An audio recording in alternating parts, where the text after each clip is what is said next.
name is Maxine Wright and I live in Ballymena in Northern Ireland.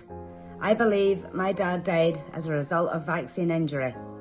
He was a perfectly fit and healthy man with no major health issues until he took every vaccine offered, and within months he was diagnosed with stage 4 terminal cancer. We buried him on the 8th of December 2023. I'm speaking out about this because I want to warn people of the dangers of vaccines, and please, please, please do not take any more injections. God bless.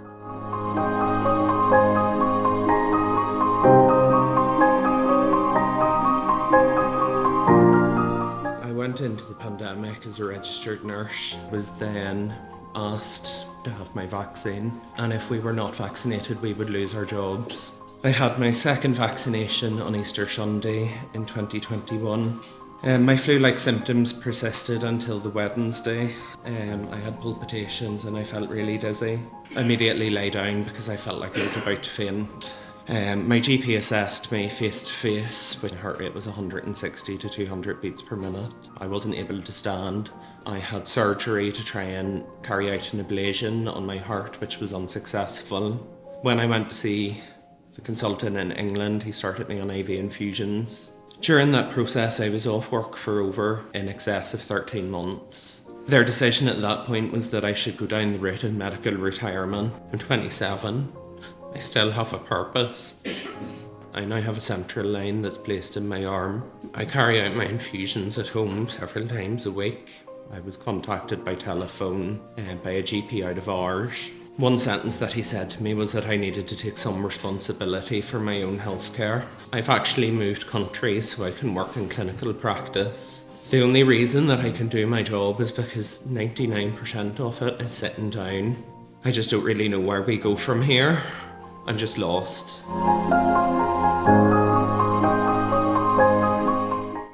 Hi, my name is Kim Shanks. I got COVID booster in May 2022.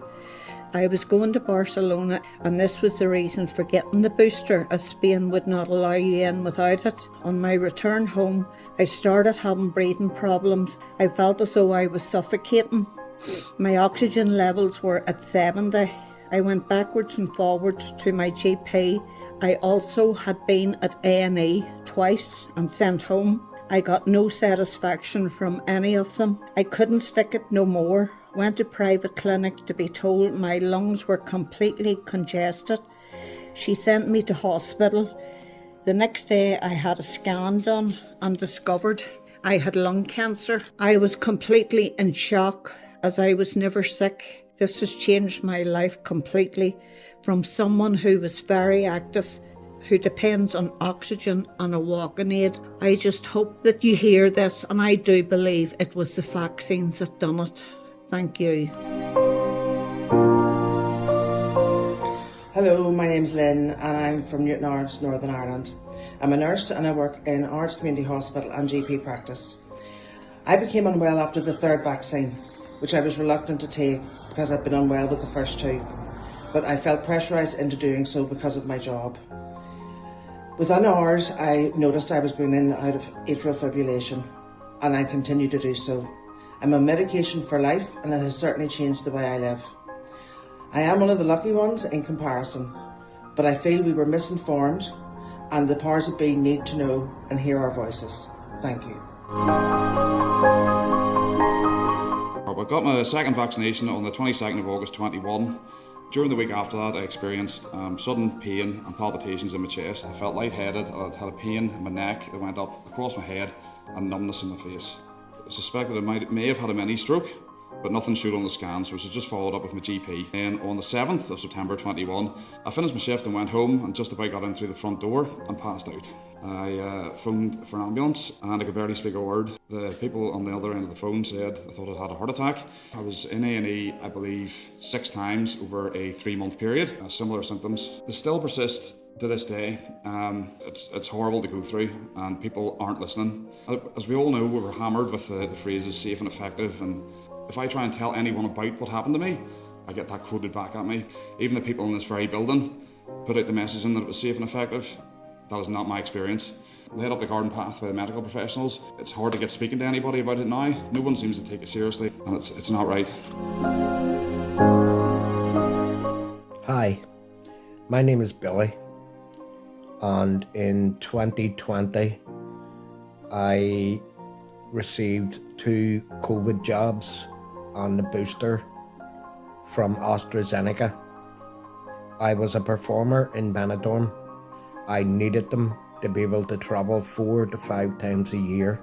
Unfortunately, I have not been able to do that anymore.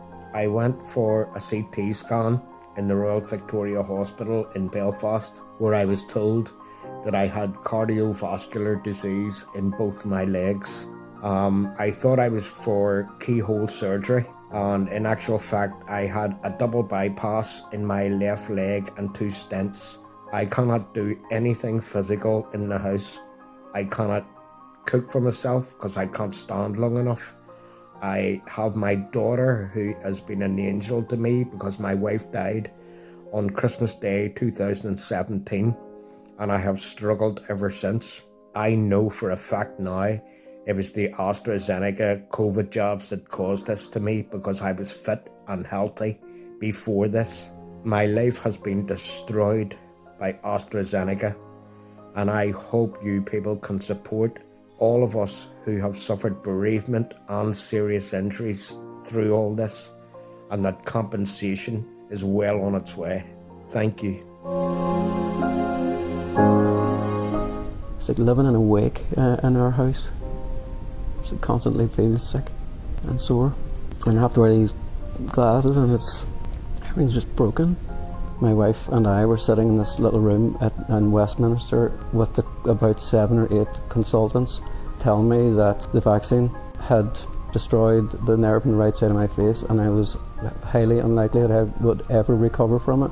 I'm in so much pain, my life is barely worth living. I'm not me anymore. In the 3 years roughly that I've had this, it's destroyed me. Like, it's getting worse.